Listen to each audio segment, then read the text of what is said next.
Ladies and gentlemen, success begins in the heart, not in the crowded boardrooms where power is passed like currency, not in the bright lights of popularity that flicker like the fading stars of night, not in the glittering trophies or temporary applause that echo in empty chambers of self, but deep in the secret place, in the silent soil of the soul where dreams are conceived in the womb of conviction, where motives are purified in the furnace of integrity, where one's calling is not shouted from rooftops, but whispered in stillness.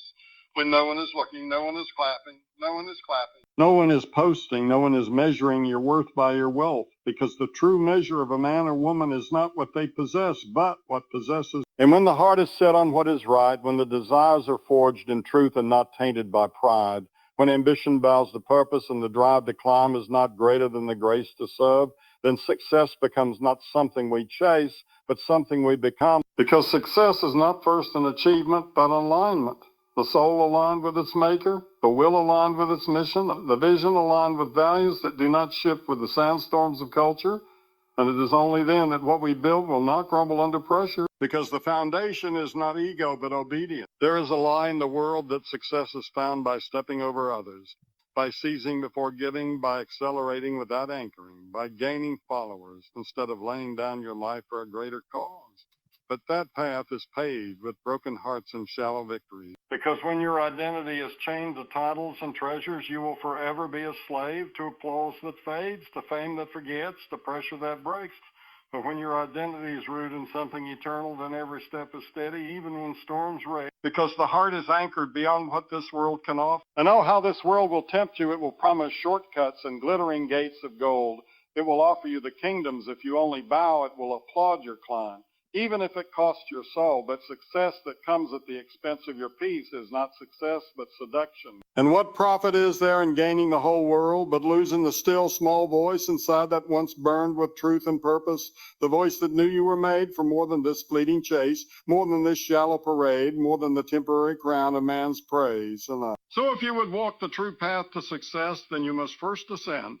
Not ascend, for greatness is found not on the pedestal, but in the place of prayer and the quiet commitment to do right when wrong is rewarded, to love when hatred is easier, to stand when it costs you everything. And this kind of success will never make headlines, but it will make history, not the kind written in books, but written in the lives you touch, the hearts you heal, the darkness you light up with courage and conviction and truth. Success begins in the heart, yes, but the heart must be guarded, for out of it flow the issues of life. And if the heart is poisoned with bitterness, with envy, with pride, then the fruit of success will be rotten no matter how ripe it looks. But if the heart is full of honor, full of faith, full of humility and service, then even the smallest acts become eternal seeds. And even when the world does not see, heaven does. And what heaven sees it rewards not with riches, but with peace that surpasses understanding. Do not confuse comfort with calling, for often the path of true success is paved with discomfort, with trials that stretch you, with seasons that strip you, with losses that lead to lessons, with loneliness that births revelation. But in those places, the heart is strengthened, the vision is sharpened, the motives are tested, and when you rise from those places, not with swagger, but with surrender, then success is no longer just a destination. It is your daily declaration, your posture, your heartbeat. And I tell you, if you seek first what is eternal, if you put your heart where it was meant to dwell, in the light, in the truth, in the presence of the one who formed you, then success will follow you, not as a shadow of ego, but as a testimony of grace, not as something you boast, but something you bow in, for the world may applaud the loudest voice, the tallest tower, the fastest rise, but heaven honors the deepest root, the quiet faith, the unwavering heart. And that, my friend, is where success truly begins. Purpose is the compass, not the map drawn by men, not the route suggested by popularity, not the fleeting directions offered by trends that twist with every passing season, but the steady, unwavering pull of destiny deep within the soul. The silent magnetism that keeps you pointed north, even when the storms try to spin you, even when the valleys try to stall you, even when the world screams for you to go left or right. And yet something in your spirit whispers to stay the course, something sacred, something steady, something sure. For without purpose we wander, not because we lack motion, but because we lack meaning. And what is worse than a life full of activity, but absent of direction? What is heavier than a calendar full of meetings that lead nowhere? What is more exhausting than success without satisfaction? Achievement without alignment, movement without mission, for it is purpose that turns every small step into a sacred act, every trial into training, every setback into a setup, because when you know why you're here, you can endure almost anything about where you are. And the compass of purpose does not always point to comfort. No, it will often lead you through the wilderness before it brings you to the promise. It will require you to walk by faith, not by sight. It will lead you through doors others ignore. It will call you to build when others are tearing down, to stand when others sit, to speak when silence is the easier way, for purpose is not born in applause but in obedience. And when your steps are ordered by something bigger than yourself, your path may not always be smooth, but it will always be sacred. This compass will confuse those who measure success by comparison, who think alignment is found in mimicking others. But purpose does not copy, it creates, it disrupts, it dares, it calls you out of the crowd and into the calling. And sometimes it will isolate you before it elevates you. Because purpose does not bend to public opinion. And those who follow it must be willing to be misunderstood, even mocked, even marginalized. But they walk with a peace the world cannot steal, because their direction comes not from without, but from within. And hear me, when you trade your purpose for a paycheck, your calling for comfort, your mission for the moment, you may gain the world's approval, but you'll lose your soul's fire. You'll wake up in places you aimed for, but still feel lost. You'll reach the destination and wonder why it feels empty. Because without purpose, even the highest peaks feel hollow, but with it, even the deepest valleys are filled with meaning. And this compass does not just lead you to success, it defines what success truly is. For purpose is not a feeling, not a fleeting emotion, not some passing inspiration you wait to feel, but a commitment, a conviction, a covenant between you and the divine call stitched into your being before you ever took a breath. And when you stop chasing popularity and start following that inner call, when you stop asking a what do I want and start asking a why was I born, then your life becomes a living answer, a light that shines not for show, but for direction, not for applause, but for awakening. And this compass must be guarded, because distractions are many, detours are plenty, and the enemy of your soul would rather you be busy than bold, reactive than rooted, accomplished but aimless. And that's why we must return again and again to the stillness where the compass speaks, where clarity breaks through the chaos, where we remember not just how to move, but why we move. Because motion without meaning is noise, but motion with purpose is power. So let your compass be purpose, not pressure, not popularity, not pride, but purpose. Let it lead you through shadows, through silence, through seasons where it makes no sense. And you'll find that even when the path is narrow, it is enough. Even when the crowd thins, the voice inside grows louder. Even when the world turns, your spirit stands, because a life led by purpose may not always look impressive to the world, but it will always leave a mark that eternity. Character over credentials, because a title can be bought, but truth must be lived. Because degrees can be framed, but integrity is forged in the fire. Because resumes can impress, but righteousness sustains. Because the world may celebrate the one who climbs, but heaven honors the one who stands firm, because it is not your position that defines you, but your posture. Not the letters behind your name, but the light within your life. Not what you've achieved on paper, but what you've chosen in secret.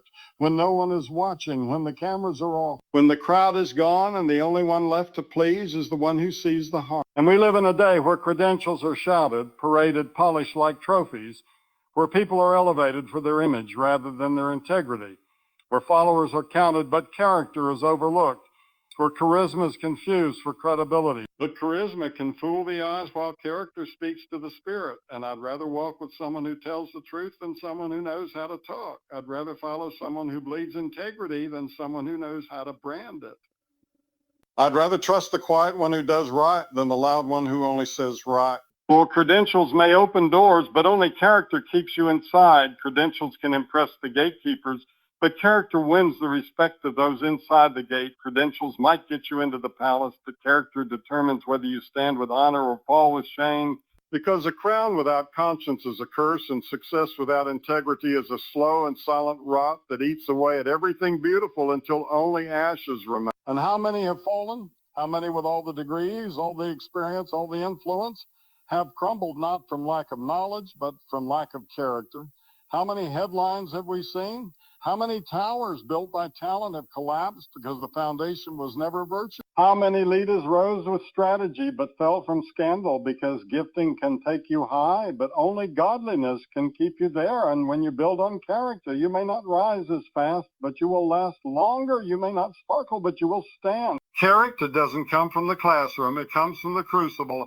It's formed in the late nights when you choose truth over comfort. It's shaped in the conversations where you say what's right instead of what's easy. It's tested in the face of temptation when no one would know. When compromise whispers sweet lies, and yet you walk away not because it's popular, but because it's pure, not because it's rewarded, but because it's right. And that is the kind of success that doesn't erode under pressure. And credentials might get applause from strangers, but character wins the trust of your children, your spouse, your team, your God. And when the storms of life hit, they do not ask for your accolades. They test your anchor.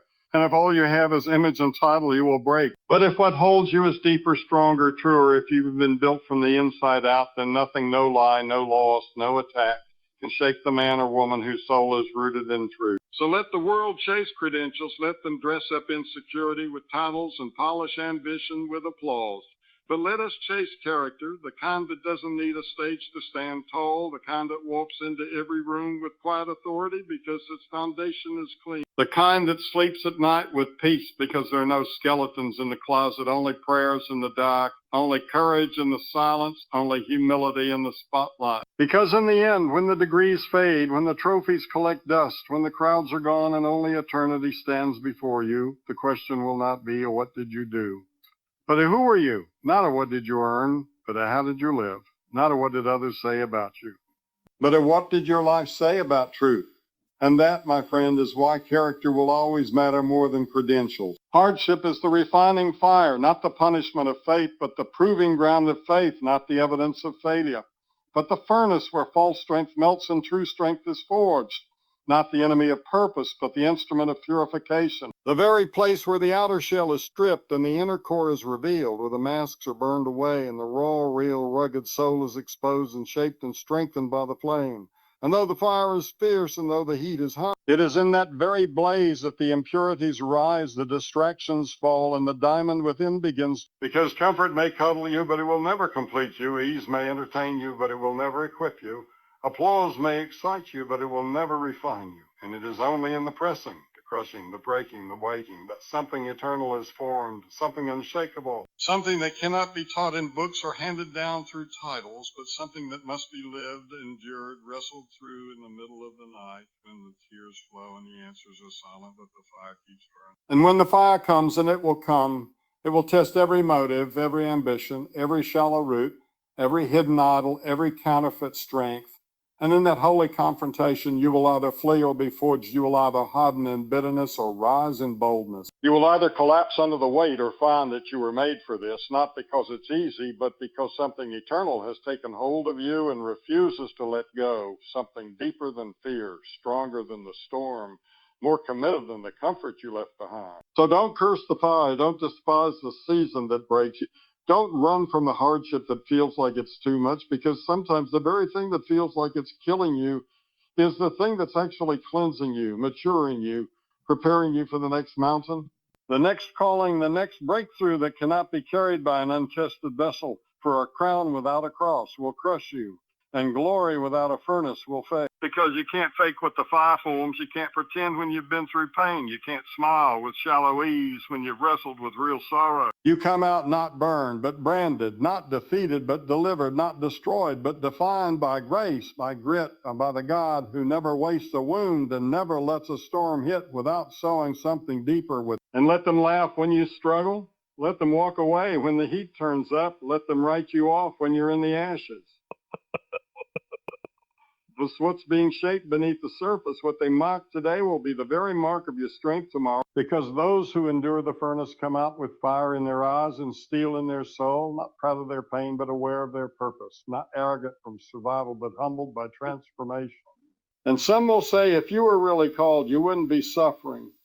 But the truth is, those who are most called often carry the heaviest cross. Those who are most anointed often face the fiercest heat, because God doesn't build warriors on playgrounds. He builds them in the fire. And if you're in the fire, you're not being forgotten. You're being formed. Emerges will not just survive, it will shine, it will serve, it will lead with scars that heal others and with strength that does not break under pressure.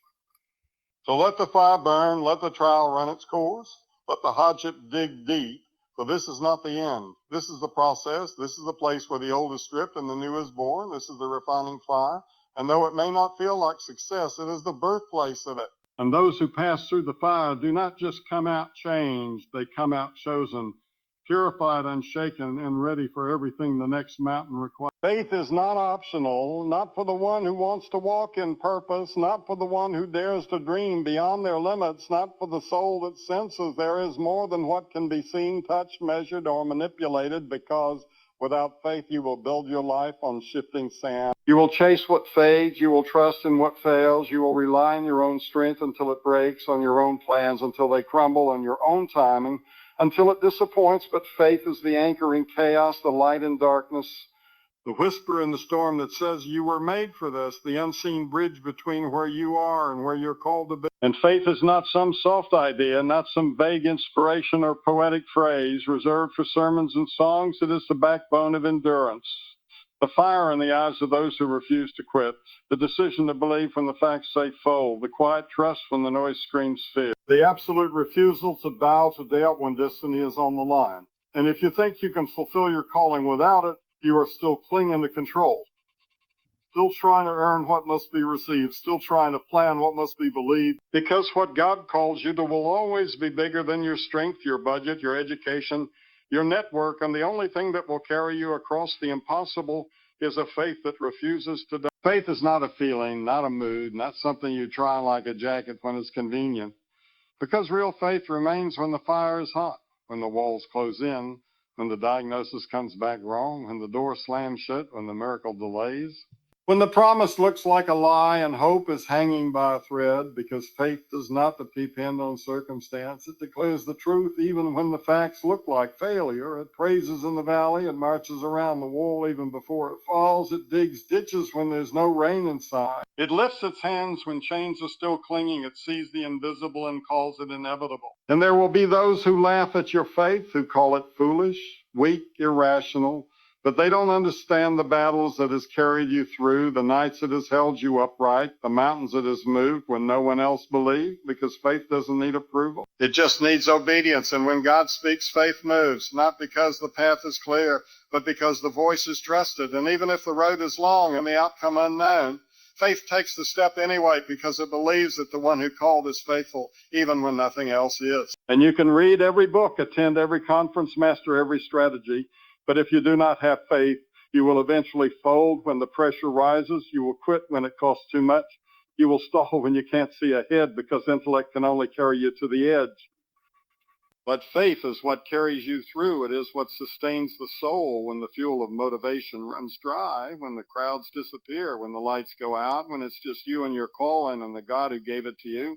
And in that moment, if faith is not your foundation, fear will be your master. Faith doesn't mean you never doubt. It means you don't surrender to doubt. It means you keep walking even with shaking hands.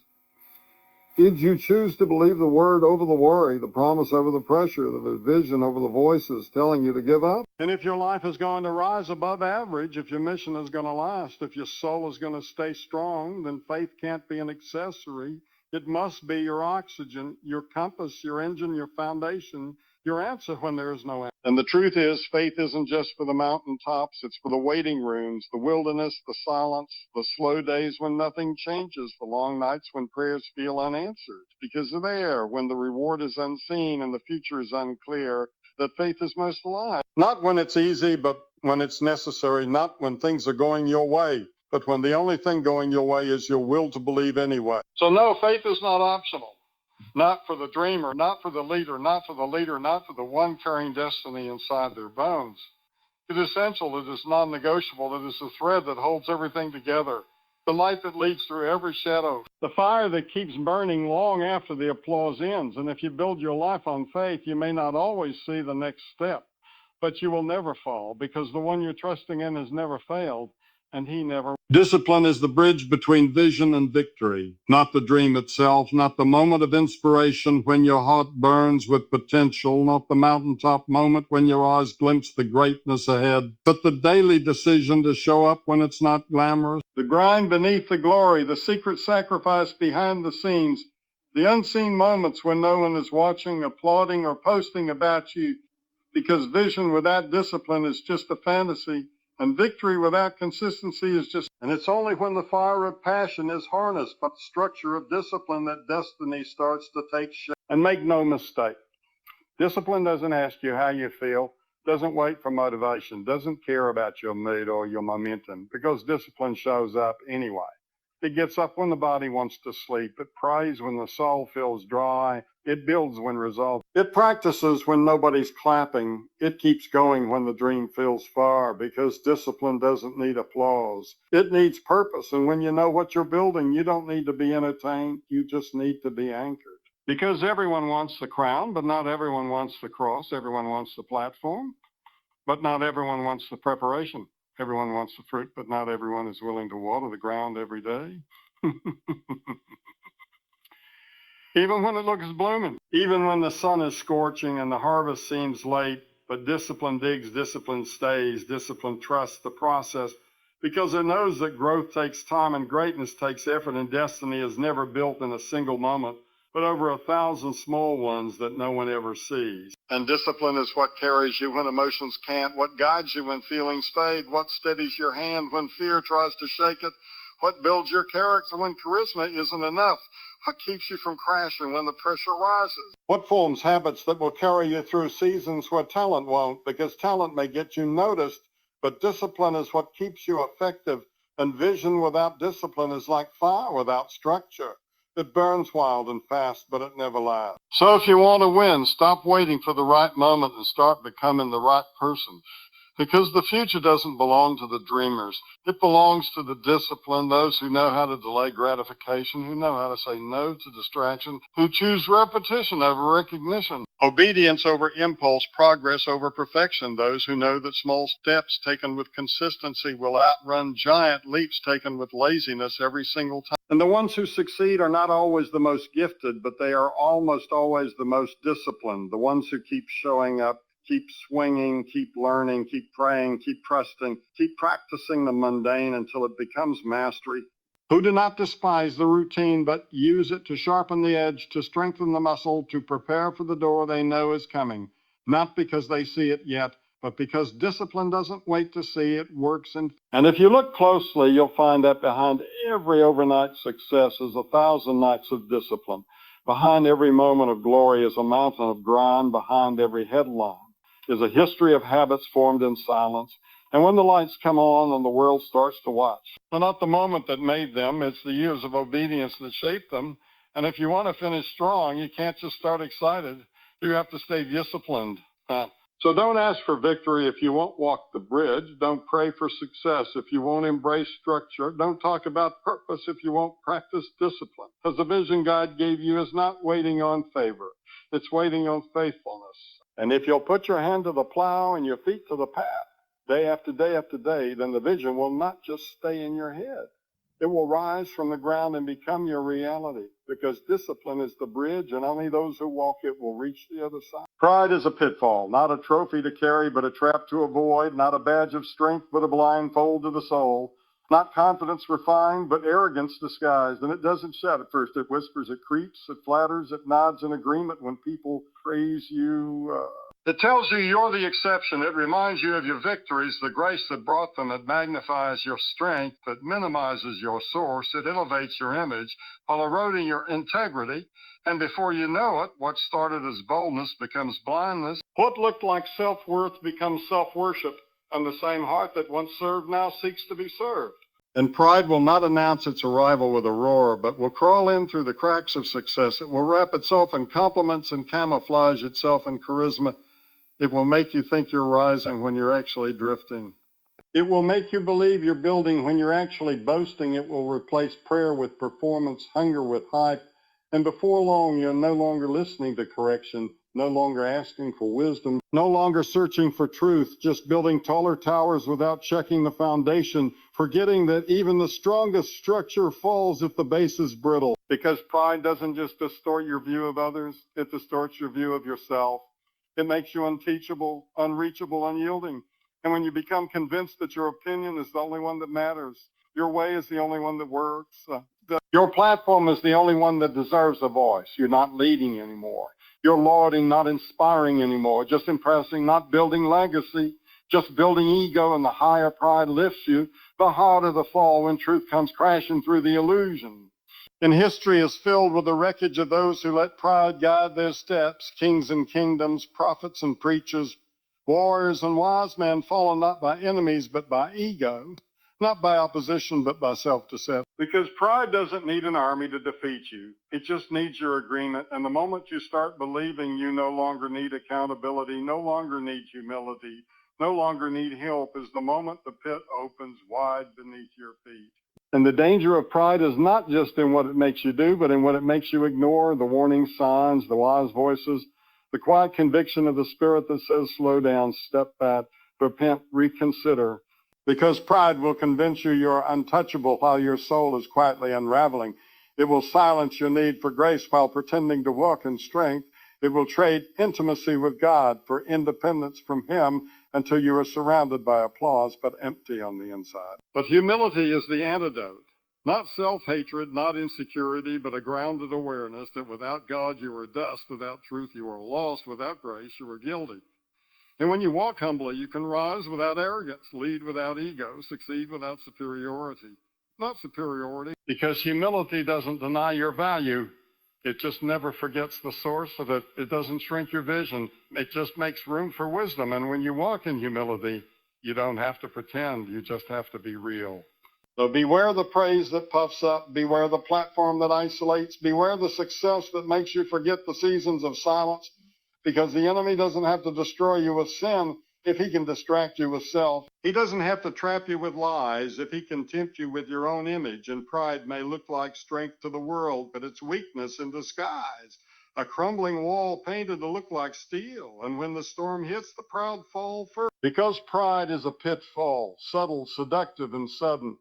But those who walk low will be lifted. Those who bow before they break will be preserved. Those who remember who they are and whose they are will stand when others collapse. And in the end, it will not be the loudest who last. Not the proudest who prevail, but the humble who are held, not by their own greatness, but by the grace that never fails. Failure is not the end, not the full stop to your story, not the disqualification of your calling, not the verdict over your value, not the death of your purpose, because failure is not a period. It's a comma, not a coffin, but a classroom. Not the evidence of weakness, but the invitation to grow. And while the world may label you by your lowest moment, the truth is that failure only defines you if you decide to stay there, only holds you if you refuse to rise, only wins if you stop walking. Because every great life is marked by great setbacks, and every mountain climbed is stained with the dust of stumbling feet. And the greatest lie failure whispers is that it's final, that the detour is a dead end, that because you fell, you're finished, that because the plan broke, your future shattered. But what it doesn't say is that failure is part of the forming, that the breaking is part of the building.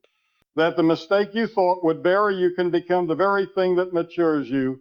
And when you place that failure in the hands of grace, it does not stay your shame. It becomes your shaping, not a tombstone, but a testimony, not your destruction, but your direction. Because nobody reaches purpose without walking through pain. Nobody finds their voice without first knowing silence. Nobody learns endurance without facing defeat. And the ones who walk in power are rarely the ones who've never failed. They are the ones who refused to quit when they did. The ones who fell but got back up, who cried but kept moving, who lost but still looked forward, who learned how to breathe in the ashes and still believe in beauty, who stood in the wreckage and still dared to rebuild. And the truth is, you learn more in the loss than in the win. Grow more in the valley than on the mountaintop. Find your character in the furnace more than the favor. And sometimes the door that closes is saving you from a house that would have collapsed. Sometimes the plan that fell apart was never the plan that could carry you. Sometimes the failure is not God's punishment. It's his redirection, his protection, his preparation for something deeper than you could see in the moment you broke. Because failure humbles what pride inflates, failure teaches what comfort hides, failure births what ease never could. And when you let failure refine you instead of define you, and you surrender your loss instead of surrendering your identity, when you bring your broken places to the God who restores, you discover that what you thought would end you can actually release you, that your fall can become the foundation, that your worst chapter can lead to your best calling. And you don't have to hide it, don't have to fake it, don't have to bury your past in silence, because the same hands that shaped you in strength will hold you in weakness. And the same grace that called you before you failed is the grace that calls you after it. Because God does not disqualify what he already redeemed, and your mistake doesn't cancel your mission. Your fall doesn't forfeit your future. And what you lost doesn't outweigh what you're still destined to carry. So don't waste your failure. Mine it for wisdom, press it for purpose, redeem it for resilience, because the only thing more tragic than failing is quitting. The only thing worse than falling is refusing to rise. And the voice that says it's over is not the voice of truth, but the echo of fear. And if you listen long enough to grace instead of shame, you will find that failure was never meant to define you. It was meant to prepare you, strengthen you, sharpen you, and shape you for a future that's forged not in perfection, but in perseverance. Because failure is not the end. It's the moment that proves whether the dream was real, whether the fire is still burning, whether the faith runs deeper than success. And when you rise, not if, but when, you will rise with scars that carry stories, with strength that was earned in the struggle. With vision clearer than ever, and with a soul that knows this one thing: the fall didn't finish you. It just formed you for the victory still ahead. Integrity draws real success, not the kind of success that comes from quick fixes, shortcuts, or the applause of the crowd, but the success that is lasting, rooted, unshakable, because integrity isn't something you can fake. It's not a mask you wear for the moment. It's not a trick to get by or a facade to cover up, but it is the steady, unmovable core of who you are when no one is watching, the quiet commitment to doing what's right, even when it's not popular, even when it costs you, even when the world tries to convince you that cutting corners or compromising your values is the path to power. But real success isn't built on deceit. It's built on truth, not just the truth you speak, but the truth you live. And integrity doesn't mean perfection. It doesn't mean you never stumble. It doesn't mean you don't make mistakes, but it does mean that when you do, you own it, you learn from it, you face it, and you don't hide behind excuses or try to manipulate the narrative. Because integrity is not about being flawless. It's about being honest. It's about being the same person in private that you are in public. It's about aligning your actions with your values, your word with your work, your heart with your hands, and when you build from this foundation. No matter what happens, no matter how much pressure comes against you, you will stand, because your roots go deep, your foundation is strong, and your integrity won't crack under the weight. Because integrity is the currency of credibility. It's the price of true influence. And no matter how many accolades you gather, how many people praise you, if you do not walk in integrity, your success is built on a lie. And lies always unravel. They always expose the cracks beneath. They always lead to the fall, because the higher you climb on a platform of falsehood, the greater the collapse when the truth is revealed. But those who walk in integrity build a foundation that will not be moved. Their success is unshakable because it's built on the rock of honesty and authenticity. And the world may chase fame, but integrity chases faithfulness. And integrity doesn't just protect your reputation, it guards your heart, because when you know you're walking in truth, you can rest in peace when your actions align with your convictions. There is a quiet strength, a steady peace that comes from knowing that your success is not based on the approval of others or the applause of the world, but on something far more eternal, far more lasting, far more true. And when your character is strong, your confidence grows, not in yourself, but in the foundation you stand upon. And that confidence doesn't waver, because you're not building your life on shifting sand. You're building it on a... And when you choose integrity over convenience, honesty over manipulation, truth over deceit, you're not just making a moral choice, you're making a wise one. Because the foundation of integrity attracts the kind of success that is rich and deep, success that lasts longer than a season, more powerful than a moment, more fulfilling than a fleeting accomplishment, because integrity invites success that doesn't just measure your performance, but measures your heart, success that doesn't just celebrate the outcome, but honors the process. Success that doesn't just follow trends, but leads with purpose, and in the end, It's not the success that comes with compromise, but the success that comes with honor that you will carry with you, the one that holds value even when the world changes its mind. And integrity teaches you that real success doesn't just fill your pockets, it fills your soul. Because when you walk in truth, you don't need to look over your shoulder. You don't need to worry about someone uncovering your secrets. You don't need to pretend to be someone you're not. And the most liberating success is the kind that allows you to be fully yourself, fully present, knowing that your worth is not determined by what you've achieved or what others think of you, but by who you are when no one is watching. And that is the success that endures, the success that lasts, the success that makes all the other accomplishments pale in comparison. So when the world tries to tell you that success is about winning at any cost, that achievement is about getting ahead no matter what, that the ends justify the means, remember this: the true measure of success is not how high you climb or how much you have, but how well you live, how deeply you love, how faithfully you serve. And when you build your life on integrity, you draw real success, because it's not a success that fades with the moment or crumbles with the pressure, but a success that stands, that grows, that multiplies, that endures, not because of your talents or strategies, but because it is grounded in the... And remember, it's not about the applause of others, the recognition of man, the wealth of the world, because when you stand before your Creator, He will not ask about your status, your title, your fame. He will ask about your heart. And integrity is the bridge that will carry you to a success that never fades, that will echo for generations. And even when the world forgets your name, the integrity you live will live on, because integrity draws real success, the kind that matters, the kind that lasts, the kind that is built on a foundation of truth. Gratitude is power, not the soft, passive emotion the world often makes it out to be, but a force, a weapon, a life-altering power that transforms the heart, changes the mind, shifts the atmosphere, and opens doors that no amount of effort or strategy could unlock. Because when you embrace gratitude, you step into a mindset of abundance instead of scarcity. You shift from what you lack to what you have, from what's wrong to what's right. And when you walk with a heart full of gratitude, every day becomes a gift. Every challenge becomes an opportunity. Every struggle becomes a lesson, because gratitude doesn't just change your perspective. It changes your life. And gratitude is not a feeling that comes naturally in every season. It's not something that appears just because the sun is shining and everything is going your way. It's a choice, a discipline, a decision to see beyond the circumstances and find the good even in the midst of the bad. Because even in pain, there is something to be thankful for. Even in loss, there is something to learn. And even in struggle, there is something to grow from, because gratitude is the lens through which you see the world. And when you choose to focus on what you have instead of what you don't, your world becomes infinitely richer, your heart infinitely fuller, and your soul infinitely lighter. Because when you cultivate gratitude, you attract what you appreciate.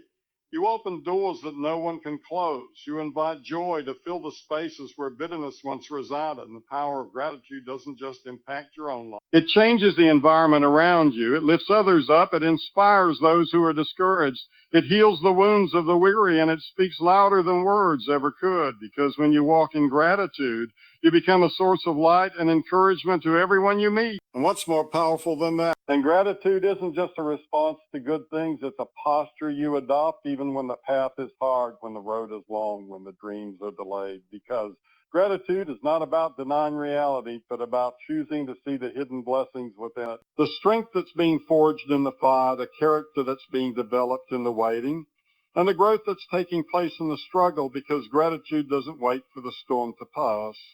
It learns to dance in the rain. It learns to rejoice in the trial. And it learns that even in the hardest moments, there's always something to thank God. And the power of gratitude is not in its ability to change your circumstances, in its ability to change you, to align your heart with heaven, to remind you that you are never alone, that you are always surrounded by grace, that even in your hardest moments, you have something to be thankful for. And when you walk in gratitude, your joy becomes unstoppable, your peace becomes unshakable, and your perspective becomes eternal. Because gratitude grounds you in the reality that every breath is a gift, every day is an opportunity, and every moment is a chance to give thanks for the life you have been given, even when it feels small, even when it feels insignificant, even when the world tells you to focus on the next big thing. And gratitude is not passive. It is proactive, because the more you practice it, the more you see, the more you notice, the more you appreciate. And the more you appreciate, the more you have to be thankful for.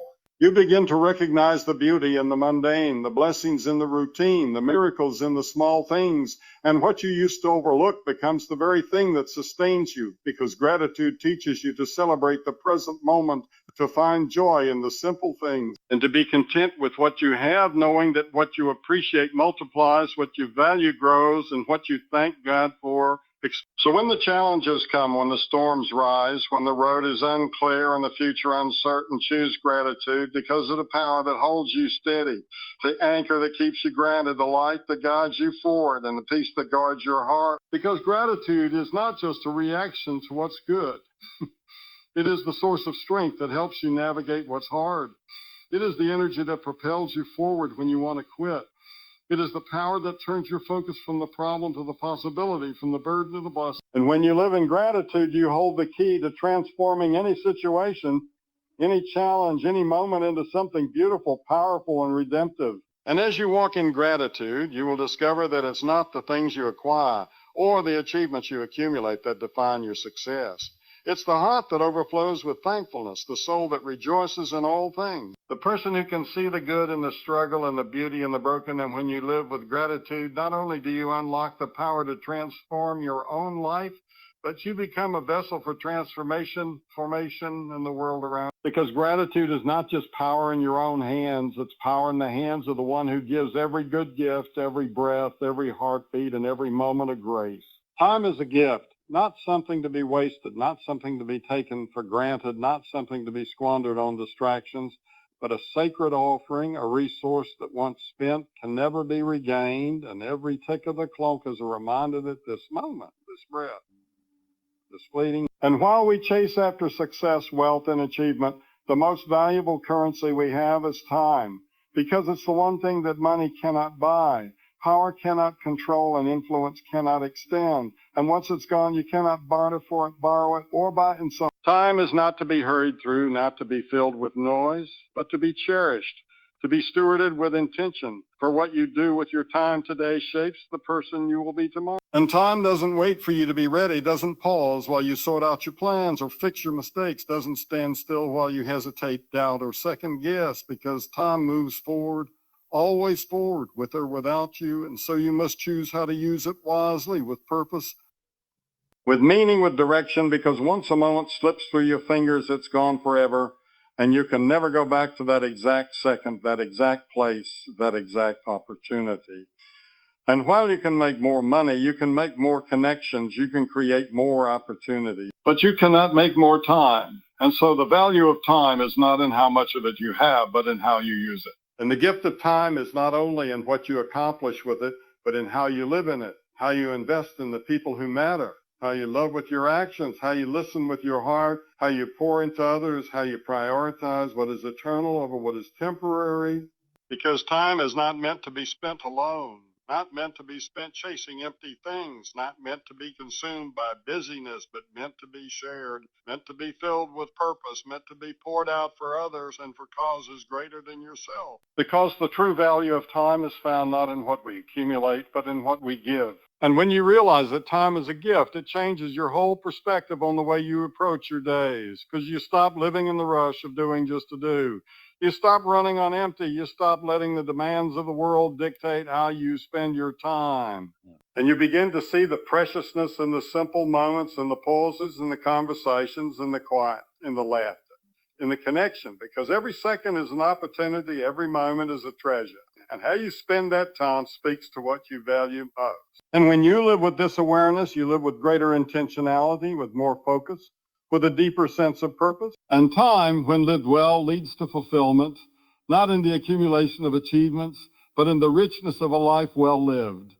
The relationships nurtured, the dreams pursued, the challenges faced, the growth experienced, the grace given, and the joy found in the simple things. Because when you spend time doing what matters, when you invest in what is eternal, when you give your time to things that add value to your soul and the souls of others, you discover a deeper contentment, a deeper peace, a deeper joy that no amount of success or material wealth could ever. And that is the true power of time, not what you gain from it, but what you make of it. And time, though fleeting, is also redemptive, because even if you've wasted time in the past, you can still choose today how you spend the moments ahead And while regret may try to weigh you down, while missed opportunities may attempt to hold you captive, the truth is that time is not a chain that binds you to your past. It's a blank canvas waiting for you to paint a new picture, a new beginning, a new chapter. With every passing moment, you have the chance to rewrite the story of your life, to reorient your priorities, to shift your focus, to begin again with the knowledge that today is another opportunity to make your life count, another chance to invest in what really matters.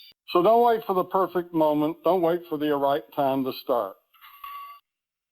Because the right time is now, because time is a gift that is given to you in this very moment. And when you recognize it as such, when you honor it, when you live each day with gratitude for the time you have, your life becomes a beautiful reflection of how you choose to spend it. And in the end, it won't be the years you lived, but the moments you seized, the love you gave, the memories you made, and the impact you left behind. Because time, used well, is the greatest gift of all. And as you live in this truth, you'll find that time is not your enemy. Time is not your limitation.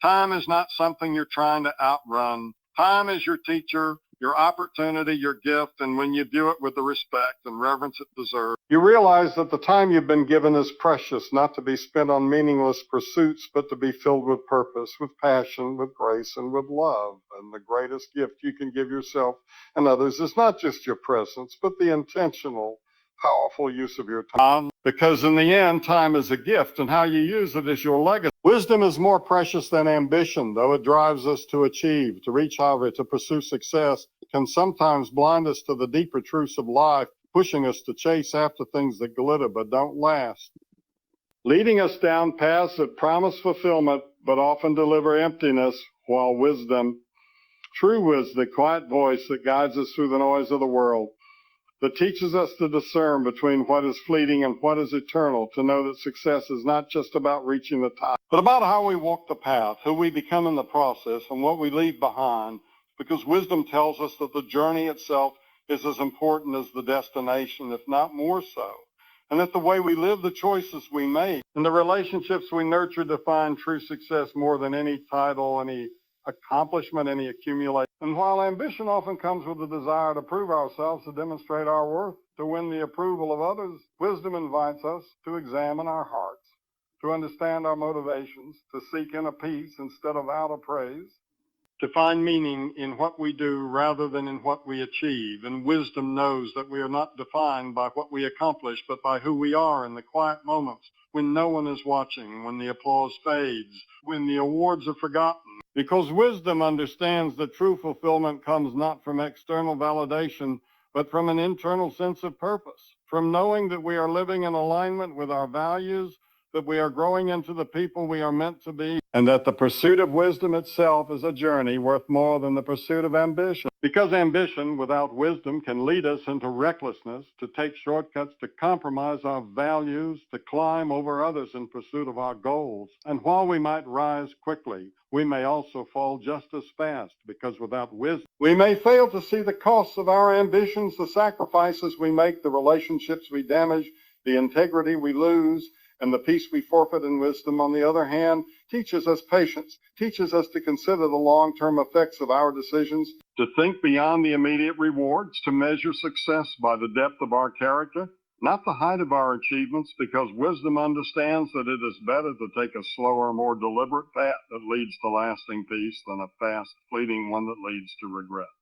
And wisdom also teaches us humility. While ambition can sometimes breed pride, making us believe that we are entitled to success, that we deserve recognition, that the world owes us something. But wisdom reminds us that nothing in life is guaranteed, that every accomplishment is a gift. And that humility is not a weakness, but a strength, because humility opens the door to growth, to learning, to improvement, while pride closes it. And wisdom teaches us that we can achieve greatness without becoming arrogant, that we can be ambitious without losing sight of what truly matters, that we can reach for the stars while keeping our feet firmly grounded in gratitude and grace, understanding that true wisdom is found in knowing that we don't have all the answers and that there is always more to learn, to grow, and to give. And while ambition often seeks to gather and possess, wisdom understands the power of letting go, of surrendering the need for control, for recognition, for endless striving, because wisdom knows that true peace comes from releasing the need for external validation. That contentment is not found in the pursuit of more, but in the appreciation of what we already have. And wisdom invites us to slow down, to savor the present moment, to find joy in the simple things, to appreciate the beauty around us, to embrace the life we've been given, and to let go of the constant pressure to achieve, to acquire, to climb. Because wisdom teaches us that fulfillment doesn't lie in accumulation, but in appreciation for the people we love, the work we do, the moments we experience, and the lessons we learn. And wisdom, when cultivated, leads us to a life of purpose, a life of balance, because it teaches us to seek meaning rather than merely success, to pursue love rather than recognition, to value relationships over accomplishments. And while ambition may push us to chase dreams, wisdom teaches us to choose our dreams wisely, to understand that not all pursuits are worth the price they demand, that not all goals are aligned with our true calling, and that sometimes the greatest ambition is not the pursuit of external rewards, but the pursuit of inner growth, of becoming the best version of ourselves, of learning to love deeply, to serve humbly, to forgive freely, and to live with integrity, because wisdom knows that the richest success is the one that flows from a heart aligned with truth. And so when we stand at the crossroads of ambition and wisdom, we must remember that ambition is a powerful force, but wisdom is the compass that guides that force toward a life of meaning, toward a life that honors what truly matters, toward a life that is not consumed with the need to be seen, but with the desire to make a difference. And while ambition may lead us to great heights, it is wisdom that will ensure we reach them with grace, that we maintain them with humility, and that we leave a legacy worth remembering, because in the end, it is wisdom, not ambition, that will define the richness of our lives, and that is a wealth more precious than any material gain, more enduring than any fleeting victory, more satisfying than any goal achieved. Serve before you shine, because the path to true greatness, the kind that endures, the kind that is built on a foundation of humility and purpose, is not found in the pursuit of personal glory, but in the willingness to serve others, to pour out your time, your energy, and your heart in a cause is bigger than yourself, into people who may never repay you, into tasks that may go unnoticed, into moments that may seem insignificant, because it is in these acts of service that character is forged, in the quiet, uncelebrated moments that our true strength is revealed. And the light that shines from within us is the light that comes not from seeking recognition, but from seeking to serve, to love, to give, to sacrifice. Because when we serve first, we build a legacy that is built on the solid ground of love and integrity, not fleeting fame or hollow accomplishment. And when we serve before we shine, we learn the invaluable lesson that greatness is not about being seen. It's about how we make others feel. It's about lifting others up, about giving our time to those who need it, about offering our help to those who may not have the means to repay us. Because service teaches us that we are not the center of the universe, that life is not about the accumulation of accolades, but about the relationships we nurture, the lives we impact, the kindness we offer, and the way we use our gifts to benefit others. Because the true measure of success is not in how many people serve us, but in how many people we serve. And when we serve first, we put others' needs ahead of our own. And in doing so, we grow in strength and humility and in grace. And serving before we shine helps us to understand that the journey is not about rushing to the spotlight, but about patiently doing the work in the shadows, in the places where no one sees, in the moments when we are unnoticed, because those moments, far from being wasted, are where we are truly tested, where we build our character, where we cultivate patience, resilience, and compassion.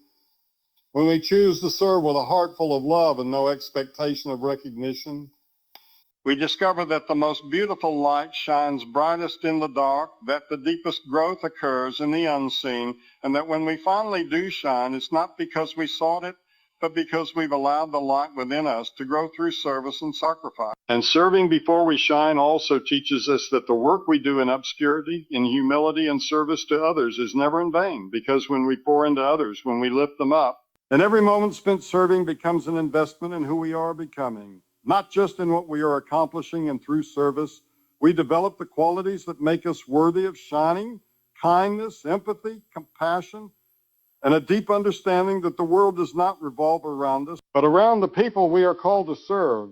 And when we have served well, when we have loved well, when we have given well, our light will shine naturally And it will shine brighter and with more authenticity because it will be grounded in selflessness, not ego. And serving before we shine teaches us that true leadership is found in our ability to serve others, to lift them up, to empower them, to give them the tools they need to succeed. And the greatest leaders are not those who seek power, fame, or recognition, but those who humble themselves to serve, to help, to guide, and to sacrifice for the benefit of those they lead. Because in service, we learn that leadership is not about being above others, but about being alongside them, walking with them and helping them become the best versions of themselves. And in doing so, we learn that true greatness lies not in shining alone, but in shining together as we lift one another up and build each other's dreams. And when we serve before we shine, we stop measuring success by external achievements or the praise of others. And we begin to measure success by the depth of our impact, by how we have made a difference in the lives of those around us, by how much love we have poured into our work, by how much joy we have shared, and by the legacy of service we leave behind, because serving is not about seeking recognition, about giving from the heart. And when we serve before we shine, we begin to see that the true joy of life is not in the accolades, but in the giving, in the loving, in the selfless acts that transform the world, one person at a time. And in doing so, we create a life that is not just ours, but belongs to everyone we serve. And in the end, serving before we shine prepares us for the shining moments, because it teaches us to remain humble in the face of success, to be grateful for the opportunities we are given, and to remember that the light we carry comes not from ourselves, but from the power of love, humility, and service to others. And as we shine, we are reminded that we shine not for our own glory, but for the glory of those we serve. And the greatest reward is not in the shine itself, but in the difference we have made, the lives we have touched, and the hearts we have healed. Because when we serve before we shine, we are not just waiting for recognition. We are living out the purpose we were created for, and in doing so, we find the truest fulfillment. Your past doesn't disqualify you, because no matter what mistakes you've made, no matter the failures, no matter the regrets, the things you wish you could undo, or the opportunities you think you missed, your past is not a sentence, it's a chapter, and every day is a new page. Every new moment is a chance to rewrite your story, to learn from the mistakes, to grow from the pain, to heal from the brokenness, because you are not defined by what you've done. You are defined by what you choose to do now, by the decisions you make today, and the person you decide to become in spite of or because of everything that has come before. The grace you receive today can redeem all that is behind you. And your past is not the end of the story. It's simply the beginning of what can be a new narrative of strength, growth, resilience. And the truth is, your past does not have to determine your future, because within every person lies the capacity to change, to grow, to transform. And no matter how dark your history may seem, how many mistakes you've made or doors you've walked through that didn't lead to where you thought you would go, there is still time for you to turn the page, to set new goals, to dream again, and to step into a new version of yourself, because your past doesn't define your worth or your potential. And the most powerful thing you can do is to stop allowing the mistakes of yesterday to haunt your tomorrows, to stop letting regret dictate your choices, because your potential is bigger than your past. Your future is brighter than your yesterday. And as long as you have breath, you have the chance to start again, to build again, to hope again, and to let go of the things that no longer serve. And while the world may try to remind you of who you once were, while others may judge you by what you've done or failed to do, it is important to remember that the opinions of others do not shape your reality. The only opinion that truly matters is the one you hold of yourself. And the grace you give yourself to move forward, to make amends where needed, to grow, to learn, to rise above the past, because your journey is yours alone, and it is not defined by the opinions of others, by the mistakes you've made or the stumbles you've had along the way, but by your willingness to keep going, to keep moving forward with courage, with faith, and with the understanding that your past, no matter how challenging, does not disqualify you from stepping into the fullness of your purpose. And even when you feel the weight of guilt, shame, or regret, remember that those emotions are not meant to keep you stuck. They are not meant to be chains that hold you back, but signals that you're growing, that you're learning, that you're becoming aware of the need for change. And when you choose to rise above the shadows of the past, when you choose to let go of what is holding you down, you step into the freedom of possibility, the freedom of redemption. and the knowledge that you're not bound to your past choice, but empowered by your present resolve and your future aspirations, because who you were yesterday is not who you are today.